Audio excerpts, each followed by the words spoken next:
Hey, I'm Mark Goodman. And I'm Alan Light. On today's podcast, in celebration of International Guitar Month, Pete Townsend of The Who will join us. Pete went deep with us into his relationship with the guitar and with music in general, the new Broadway version of Tommy. He clarified the status and the future of The Who, and much, much more. Sound Up with Mark Goodman and Alan Light, the only music podcast that matters. Get it on Pandora, Spotify, Apple Podcasts, or wherever you get your podcasts.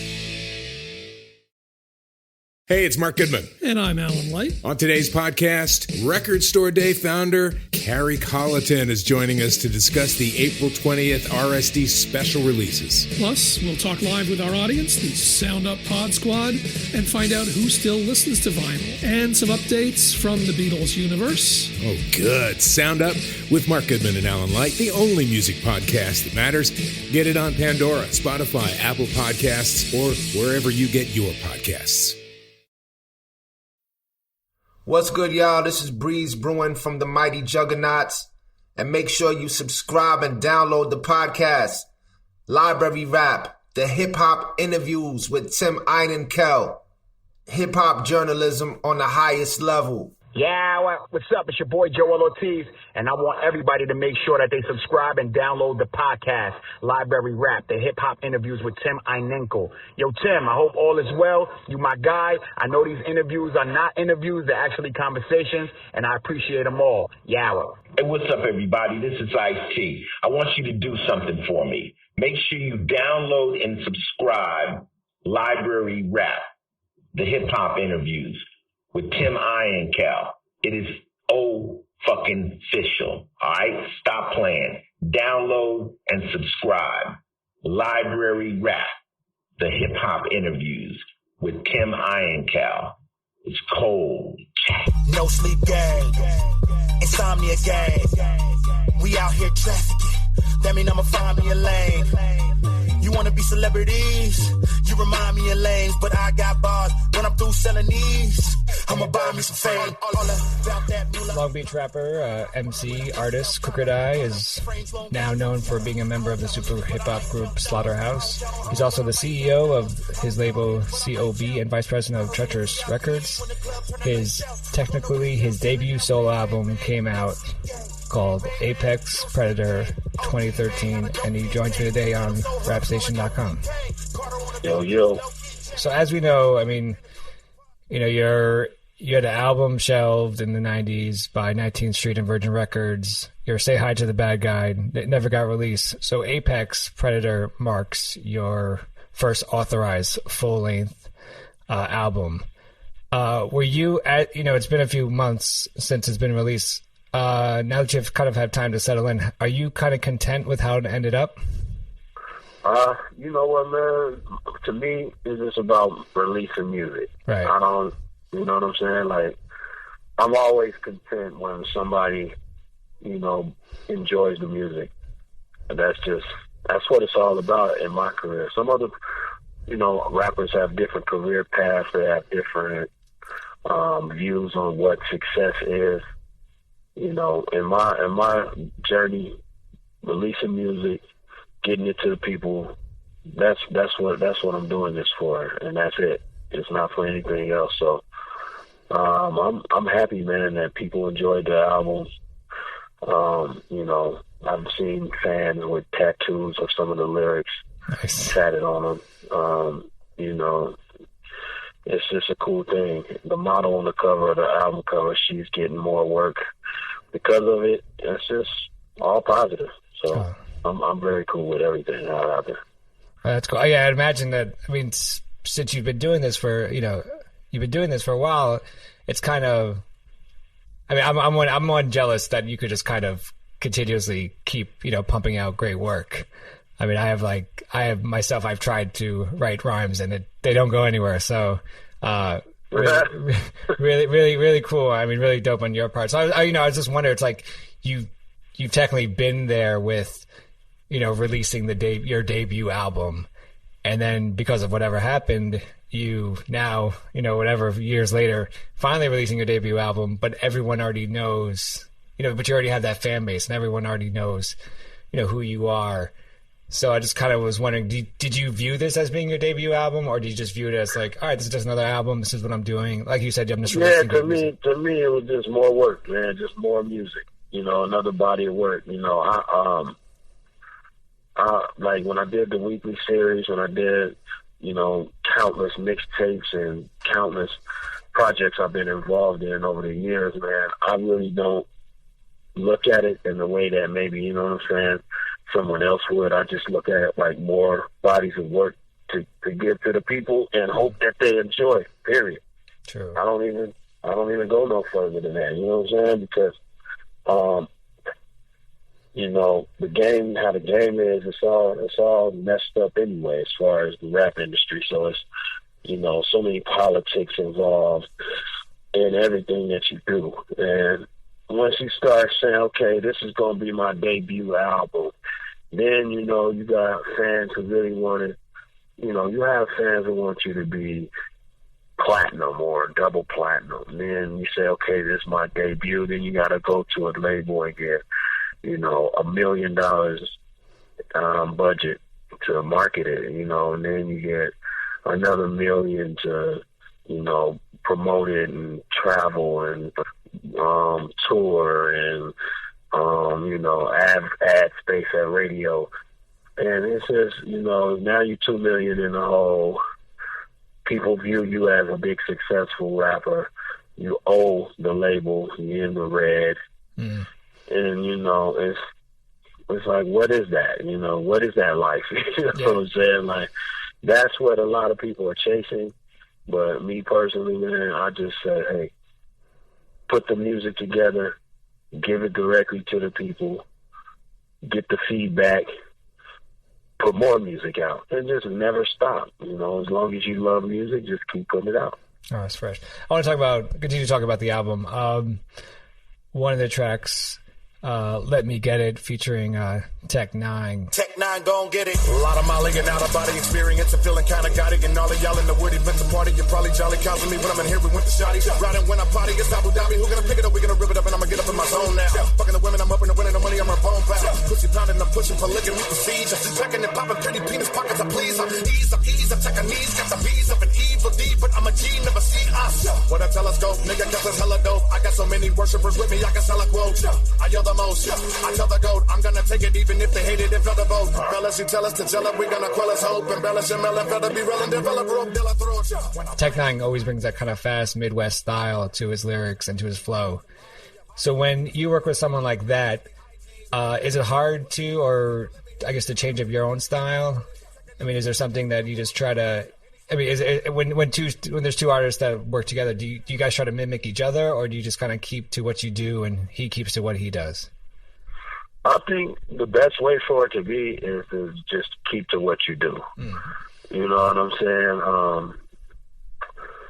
I've been on Tech for years. Before he was even on Strange Music.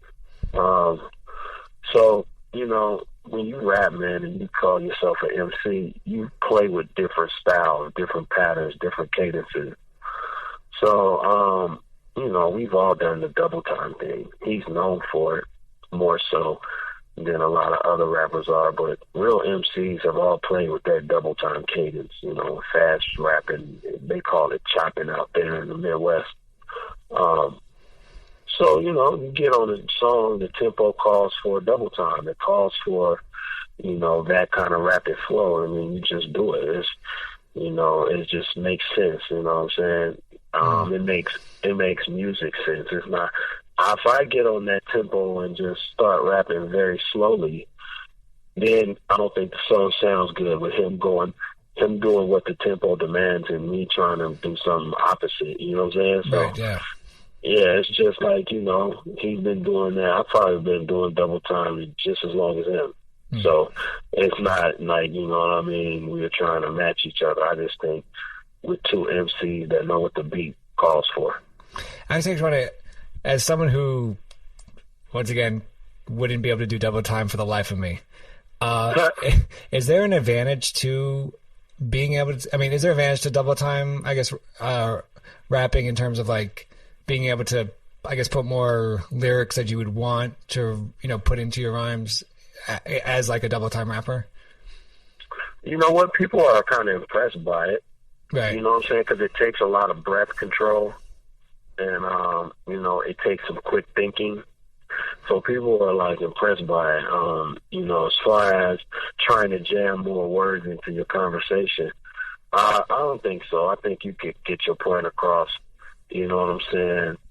Slowly, fast. No matter if you know how to get your point across, you can get it across. But people just seem to really like that type of flow. Now you got a lot of artists doing it. As a matter of fact, Buster, who gets down like that, and Twister, of course, right. Bone Thugs, which Twister I think is possibly the best ever at it. But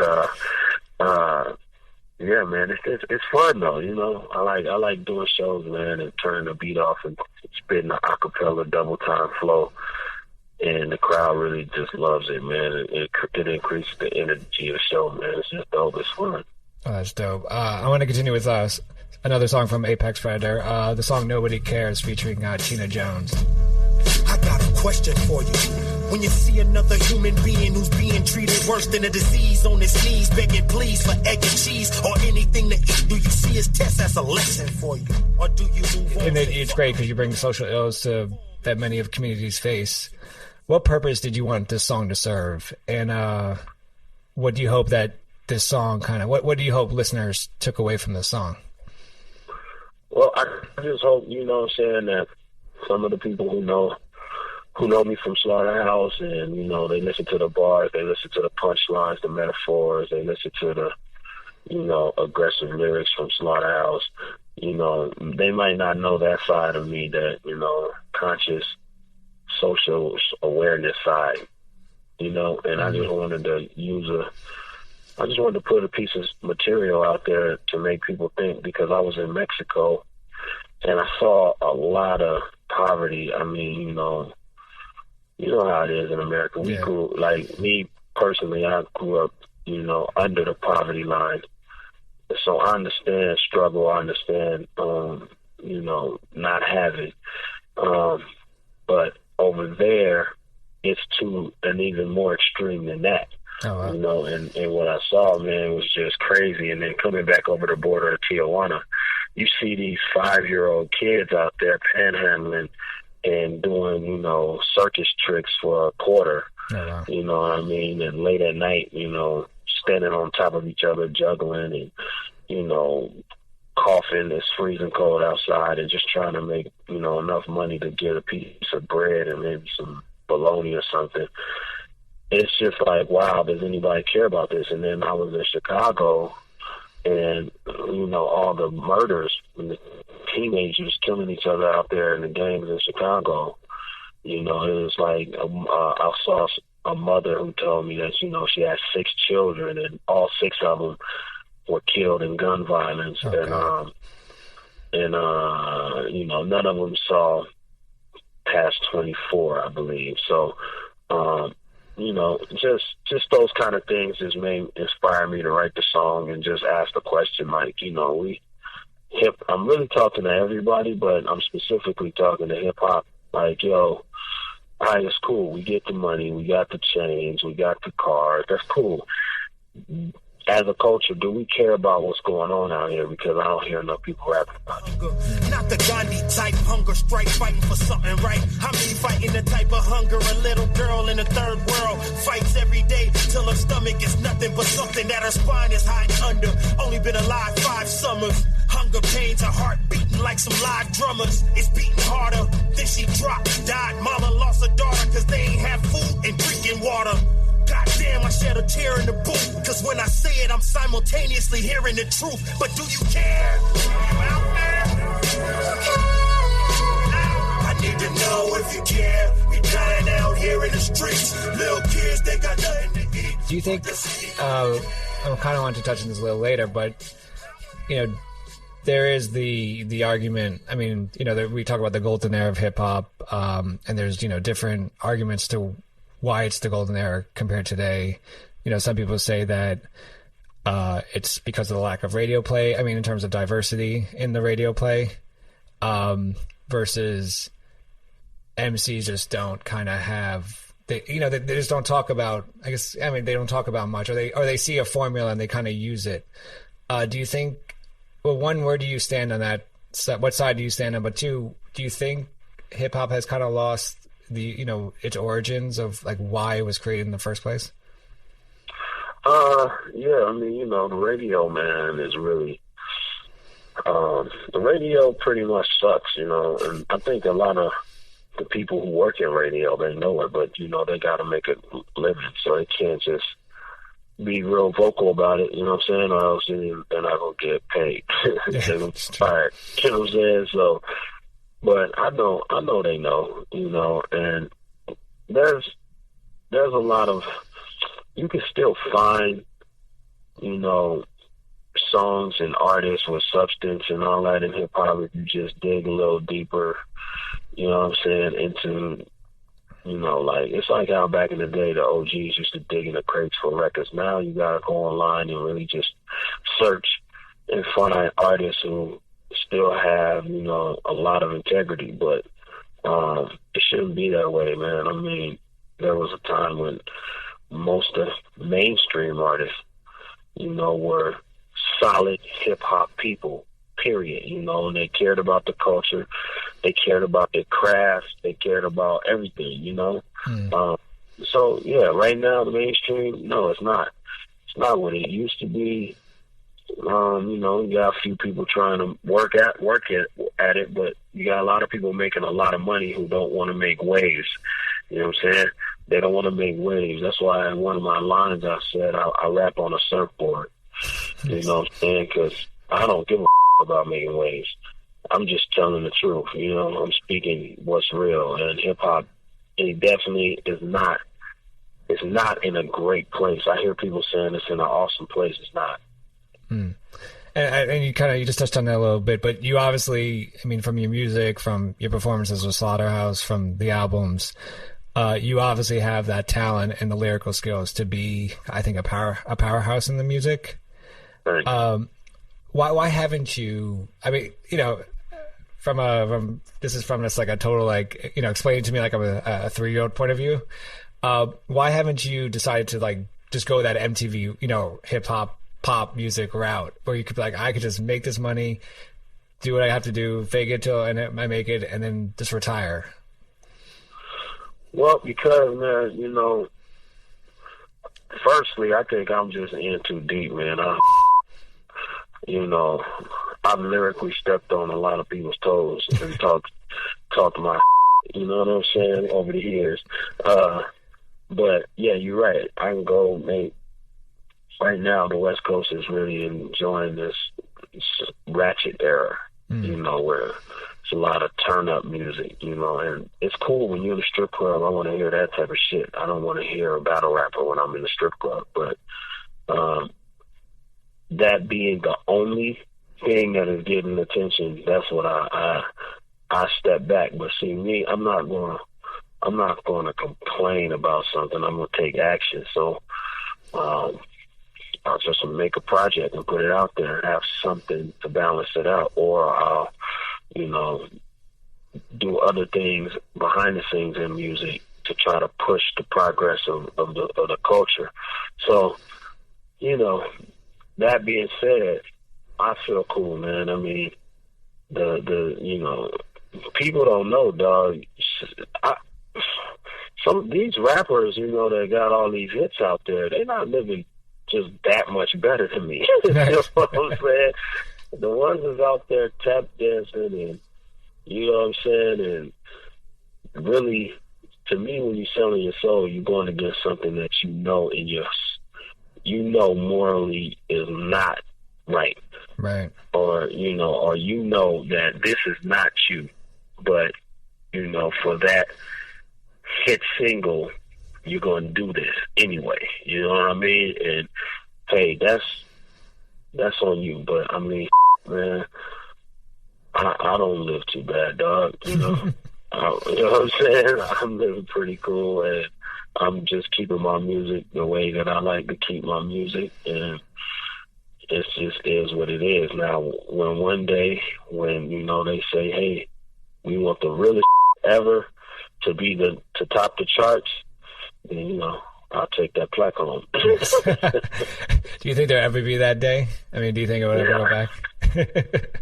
Oh, man, I don't know, bro, because, I mean, you know, the politics, man, it's thick out there, man. Right. You know what I'm saying? It's big. I see a lot of it. You know, I'm exposed to a lot of it, and I just sit back and say, wow, this is crazy, you know. It's just, I feel for, like, rappers, that up-and-coming rappers, all the that they're going to see, you know, that 19-year-old kid on the stage at the open mic, you know what I'm saying, with a mind full of rhymes and dreams and hopes. He's going to see a lot of because it's a bunch of bad seeds walking around this industry, and some of them got power. You've said in past interviews that, quote, rap is like therapy to me. Do you think MCs are at their best when they draw from personal experiences, or does it really just depend on the MC? Probably depends, man. You know, I just know I am, you know. But it probably depends, you know. But, yeah, definitely for me, it's a good, it's therapeutic, you know what I'm saying? It's just what it is anyway. Just communication is therapeutic. So just, you know, to put it in with music and to connect with other people, it just takes it to a whole nother level of therapy. When fans picture my interviews, they think I'm in a swimming pool with women who've been abused. So they turn into strippers, making they living in the nude. One in the middle, blowing my inner tube, while the interviewer's getting ridiculed. I'm Chris Hahn, the Aggressive Progressive. Check out a new episode of the Aggressive Progressive podcast every Tuesday. You know, the election is heating up just as the year is winding down. Stick with me. I'll tell you the truth as I see it. Download the Aggressive Progressive on Pandora or wherever you get your podcasts. Are you in search of deeper meaning in your life? Longing to manifest your true desires and unlock your full potential? Look no further than Portal Místico Podcast, your gateway to treasure trove of transformative tools, enlightening interviews, and enriching content. I'm your host, Elena Maggio, and it's my heartfelt desire to guide you on this extraordinary journey of self-discovery. And with every episode, I'm passionate about sharing and introducing you to new topics in self-development, metaphysics, astrology, the law of attraction, numerology, interviews that will eliminate your path and fuel your own personal growth. This podcast is your wellspring of inspiration dedicated to help you uncover your purpose with unwavering passion. Together, we'll dive deep into the fascinating topics and explore endless possibilities. Listen to Portal Místico on Pandora, Apple Podcast, or your favorite platform. Cool. Let me give you a little Jew. Any dude who wanna sit in my tennis shoes is missing screws. Don't get it misconstrued. Don't get the shit confused. I'm 2 seconds from prison food. I'm a different dude. Pistol in my reach, man. Still in Long Beach, man. Hoping if my grind don't help me get out, my speech can. Hopping in the street slogan and Yao Ming's wingspan. You can be MTV, I'll be C-SPAN. I deal with. You also said in interviews that you said you got into the industry to express yourself to the when most people can't. I guess when you write, when you have ghostwritten in the past, are you still trying to express yourself through that MC, or when someone ghostwrites, do you have to like kind of learn about the MC, who they are, and then try to express themselves for them? Yeah, that's what I would do. Would try to do research and learn who that person is, or soak up, that person's experience. Sit down, talk with them, talk to people that know them, and then also keep the cadence to where I believe that they can achieve. Like we talked about double timing. Not everybody could do that. So if I was ghostwriting for somebody, I wouldn't write them a rap that only Tech9 could say. Right. You know what I'm saying? It would be something that fits them, fits what they're trying to do, their vision, whether that be a male or female. I recently just wrote some stuff for a new female artist that's coming up pretty soon. But you know, yeah, I definitely want to draw from them, you know what I'm saying? And then, you know, speaking of ghostwriting, man, somebody just told me that they're ghostwriting people's battles. And I thought that was pretty interesting because I never knew that you would want to say ghostwritten raps when you're battling somebody. But does that defeat the purpose of battling? I mean, I always thought battling was to see who was the best rapper. Yeah. I guess that doesn't mean who's the best writer. So that is very interesting to me. Now we have ghostwriters in the battle rap world, so there you go.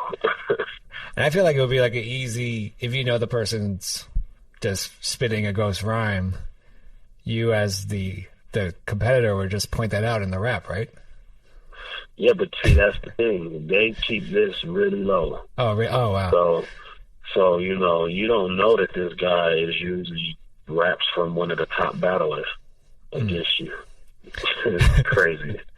Actually, speaking of have you ever ghostwritten for someone and then realized after that, like the verse you just wrote was too good to give away that you kind of kept it for yourself?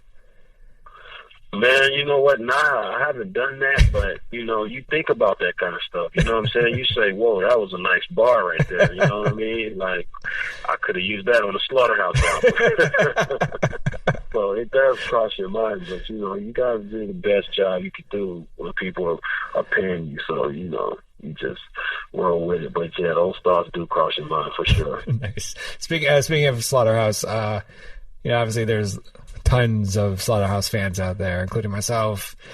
My best friend Dante would kill me if I didn't ask you any of these questions. One thing that I really like about your group, what I like about Slaughterhouse, is that you guys really bring out the best in each other. You hear that on the albums, but you see that in the live performances. Is that something? I mean, there's a chemistry there. Is that something that's organic, or is that something that a group has to work on? That's all organic, man. You know, that's the crazy thing about Slaughterhouse, man. I think Slaughterhouse has the potential to be, you know, one of the greatest groups ever in hip hop. But, you know, due to scheduling, you know, I'm just being honest with you, I don't know if that would happen. Right. But the chemistry is all organic, and you know where it comes from? It just comes from seasoned vets who have seen a lot of and respect one another on a level of, hey, you've seen this as much as I've seen. You know what I'm saying? So if you have an idea, I'm going to listen to it. I'm going to respect that idea. If you have a concept for a song, I'm going to follow your lead on that, because I'm a fan of songs that you made before I even met you. Right. You know what I'm saying? So it's really all organic, you know. The chemistry, we didn't know what the chemistry would be, and it's really a dope situation, man. Really a dope situation, and sometimes it can be so powerful that it's scary, because it's like, you know what you just rapped in that booth voice was one of the craziest verses I ever heard in my life. Wow. And then Joel just went in there and matched that level. You know what I'm saying? Like, it gets crazy, because in group scenarios, a lot of times there's some people that's just the homies that you put in. You know, they're dedicated, they work hard, they grind for the group. You just put the homie in, but the homie might not be able to spit razor sharp. He might just be cool on the mic, but you're going to help your homie live his dream, you know? Right, definitely. With Slaughterhouse, you got 4 razor sharp rappers, you know, and you can have your favorite, but you can't say any one of them is weak. Right. You know what I'm saying? So it's not a big contrast between the skill levels. Like in other groups, you'll say, yo, this dude is dope, this dude is dope. You know, you can have a big argument and say, nah, but that other dude, come on, man, you know that dude is whack. You know what I'm saying? But that don't exist in Slaughterhouse, and that's what's so crazy about it.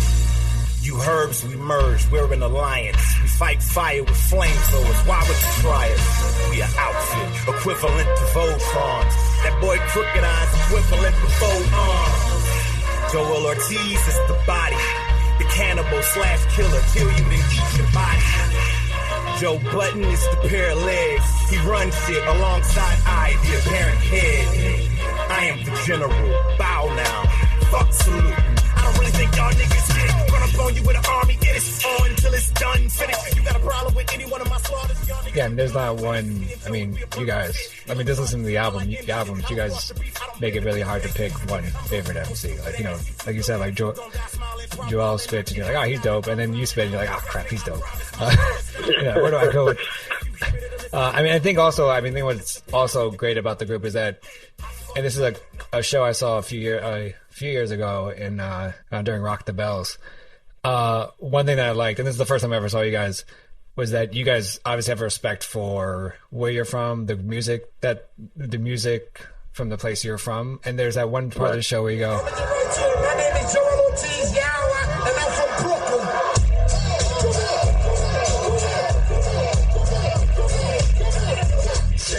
Royce goes out, he goes, I'm from Detroit. My name is Royce the 5'9", I come from Detroit. I'ma do a song that represents my region, but it's not gonna involve you doing nothing with your hands. I need you to sing the lyrics to this shit. I think all of y'all might know it. If you don't know it, you should be fucking ashamed of yourself and go home and do a lot of fucking hip-hop homework. Frequency. Play my Detroit shit.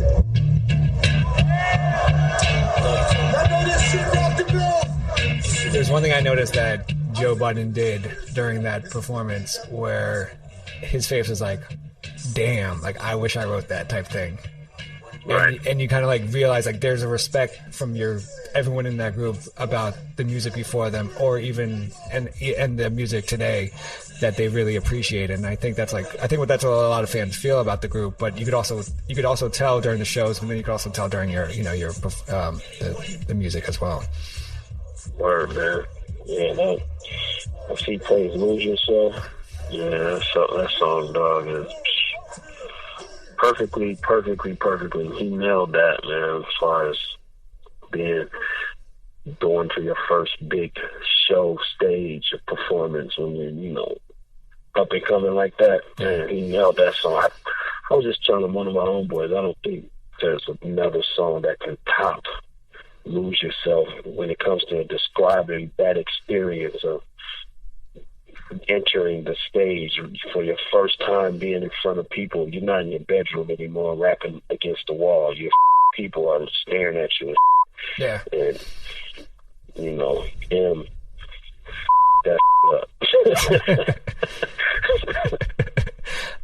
Speaking of many, continuing with the writing process, I want to talk about the Slaughterhouse writing process, but I also want to talk about, is there, as you mentioned, with the Lose Yourself song, there's never going to be you don't think there's ever going to be a song that could top that type of lyrical content in terms of what he was talking about. Is there one song for you that is the perfect song that like you as a writer try to recreate without copying, like you wish you've done, A song that I wish I'd done?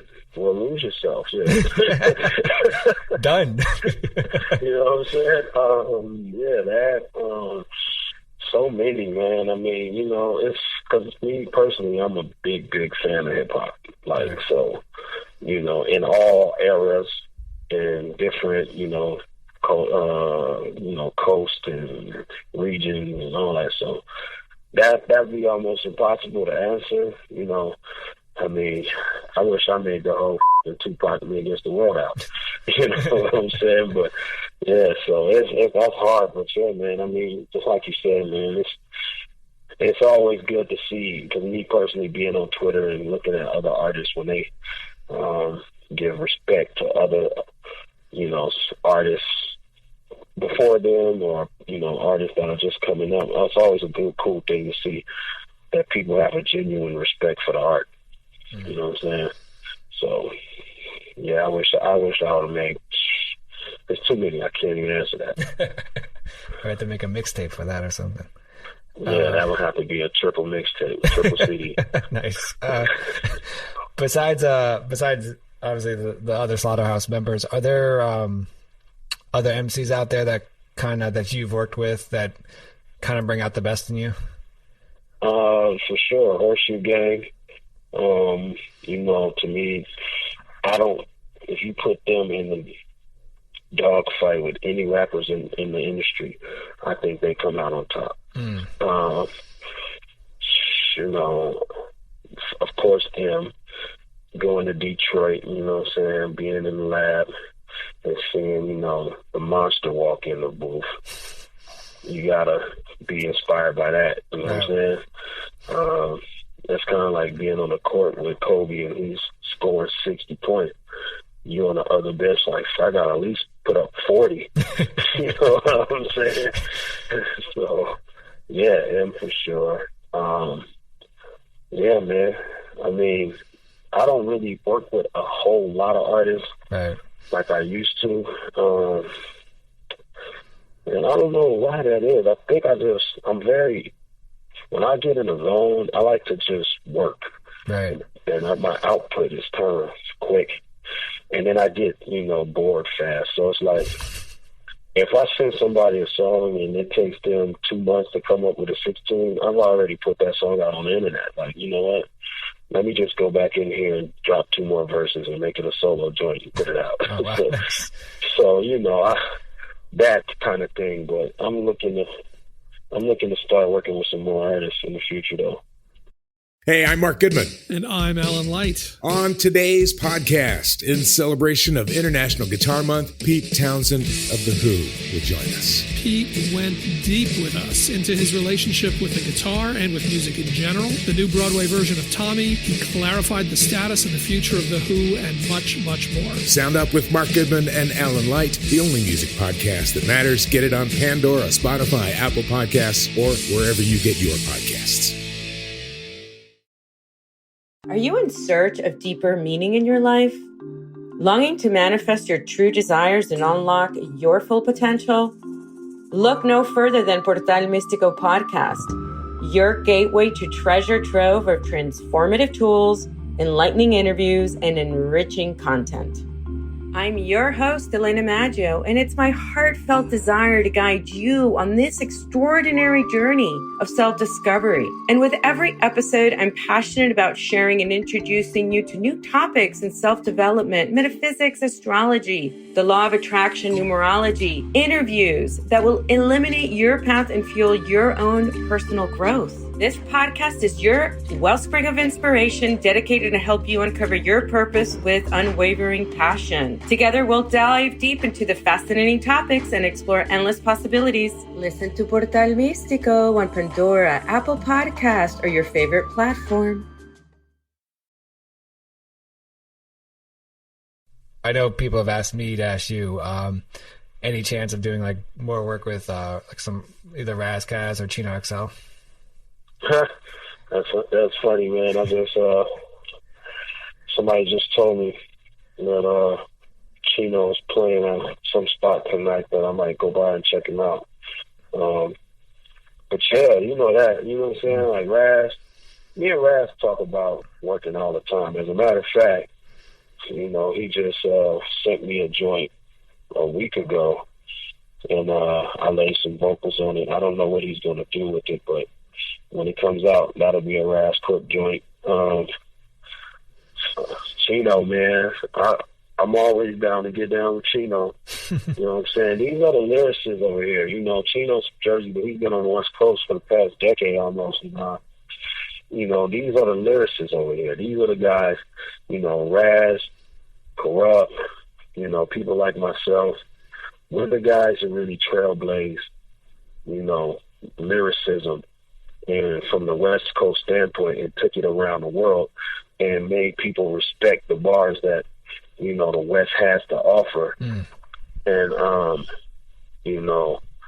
when you see, and when I see people, responding to Kendrick's Control verse and his whole Camp TDE and how they get down and put their rhymes together, and it just makes me feel like when Corrupt was doing New York, you know what I'm saying? And it's you know what I'm saying? It's like I see that they are really paying homage really to the trail that, you know, people like Corrupt trailblazed that whole thing, you know what I mean? And me and Raz kind of came in right after them and kept that torch up. Now, you know, you got TDE and different cats out here, you know, trying to keep it up too. Cool. You've done a lot of work solo and obviously with the group. What has been for you the most challenging and the hardest song that you've ever written? Man, I don't know, because I mean, you know, the Raindrops one was pretty challenging because just the story and, you know, and reliving the memories. You know, Raindrops and song that we wrote, and you know, I talked about my mom's twin sister being murdered, stuff like that. So that right there was pretty tough. You know, just the process of getting that all out. Sang with Goodbye, but it wasn't like time. Like, it didn't challenge me time-wise. You know what I'm saying? It was just challenging just because of what the content of the music and the song was. But yeah, I don't really have no, man, I don't want to sound crazy, but I don't really have no challenges when it comes to that. That's like one thing that I just go and do. You know what I'm saying? Right, totally. Yeah, so it's like I go in the booth, man, just turn all the lights off in the studio and let me go. Do you, when you write, is it the process you hear a beat first and then write, or do you just kind of have a concept to the song, you write that, and then someone puts the beat to it? Man, you know what I've been doing recently? Well, because I haven't written in a while, because, man, I got so many jobs, bro. You know what I'm saying? Like, I'm pushing my little brothers, you know, doing this merchandise stuff, doing the Slaughterhouse stuff, doing solo stuff. I got a weekly radio show with DJ Ski.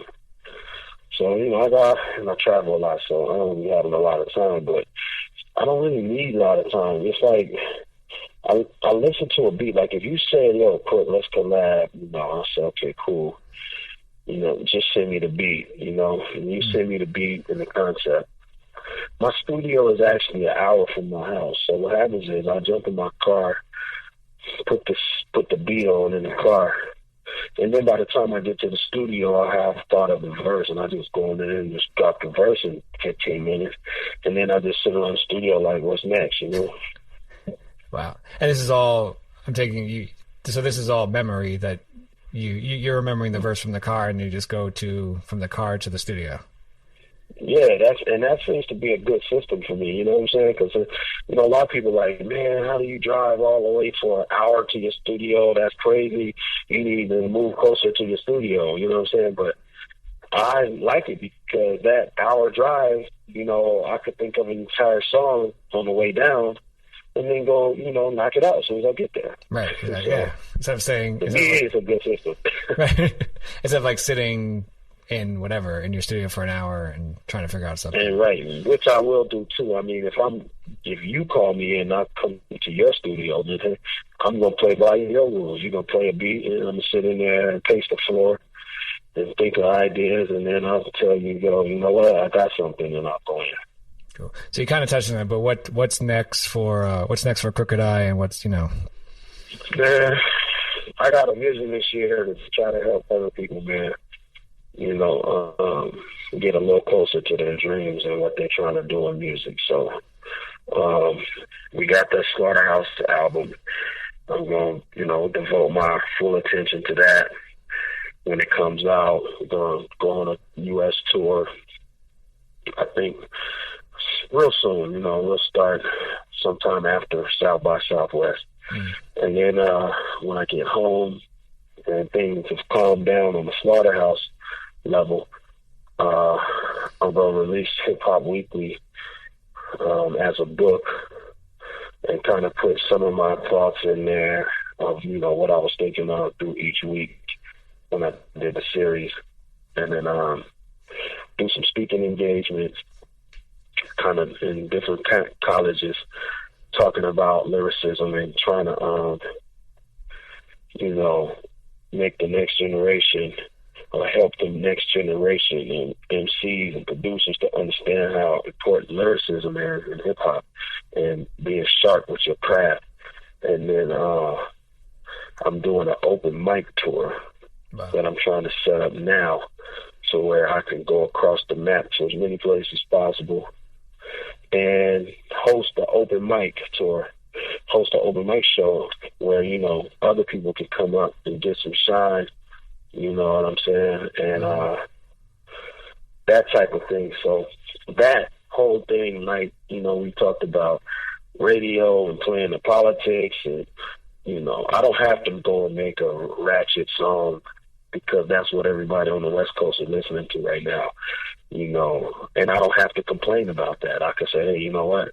Let me hit the road with what I do. So let me stay in my lane, bars and lyrics and what matters to me, and let me, help some other people and keep it like that. So my 2014 is pretty much spoken for. I got another project that I'm going to drop this year as well. But yeah, it's pretty much all laid out, bro. Damn. Crooked Eye, member of the group Slaughterhouse. Our latest album is Apex Predator, and probably the hardest working man in the industry. Thank you so much for taking the time out today to talk to me on The Library with Tim Heinecke on rapstation.com. Yes, sir, man. Thanks for having me, bro. Anytime. As a kid, I could have sworn everything a rapper said was the truth. Cause NWA had guns in the booth. Ice-T really pimped hoes in the suit. Rakim was got a slick. Rick wasn't scared to shoot.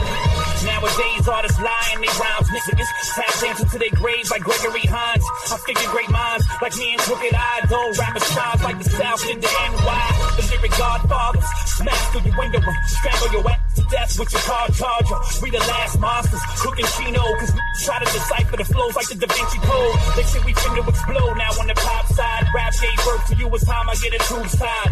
I've been in the cut like hydrogen peroxide. Music business making me cry like when Proof died. Lyric Jesus been nailed to the cross. Make some real moves, take your tap shoes off. Dog, what you gonna do to me? You ain't even from the hood, you from a gated community. They tap dancers, man, they tap dancers. Ask for the truth, there's no straight answers. How many guns you got? None. How many people you shot? None. You ain't advancing, you tap dancing. Tap dancers, man, they tap dancers. Ask for the truth, there's no straight answers. How many years you was locked? None. Stop lying to your fans, you fake man, that's the tap dance. Dancing around the truth, you rappers are acting. Come out of the booth and need tough acting and acting. Metal plates on the bottom of your Air Force Ones. That's what's happening, you're not rapping, you're tapping. Listen, I can hear them tap dancing. Label told them the hidden secret to advancing. Tell the world this track just like a rap mansion. It cracks, took you from a shack to a fat mansion. Ask them, Crooked, I've been poor before. I had to sleep on the floor before. I went to war before. I shut down jewelry stores before, but that's my life, por favor. Can you give us more of yours? Cause your life will never be mine. Steadily lying in every line. You got the deadliest nine, the heaviest shine. Yeah, G, looking wanna be Gregory Hines. Stop dance, tap dancers, man, they tap dancers. Ask for the truth, there's no straight answers. How many guns you got? None. How many people you shot? None. You ain't advancing, you tap dancing. Hey, it's Mark Goodman. And I'm Alan Light. On today's podcast, Record Store Day founder Carrie Colleton is joining us to discuss the April 20th RSD special releases. Plus, we'll talk live with our audience, the Sound Up Pod Squad, and find out who still listens to vinyl. And some updates from the Beatles universe. Oh, good. Sound Up with Mark Goodman and Alan Light, the only music podcast that matters. Get it on Pandora, Spotify, Apple Podcasts, or wherever you get your podcasts. Hey, I'm Mark Goodman. And I'm Alan Light. On today's podcast, in celebration of International Guitar Month, Pete Townsend of The Who will join us. Pete went deep with us into his relationship with the guitar and with music in general. The new Broadway version of Tommy. He clarified the status and the future of The Who and much, much more. Sound Up with Mark Goodman and Alan Light, the only music podcast that matters. Get it on Pandora, Spotify, Apple Podcasts, or wherever you get your podcasts.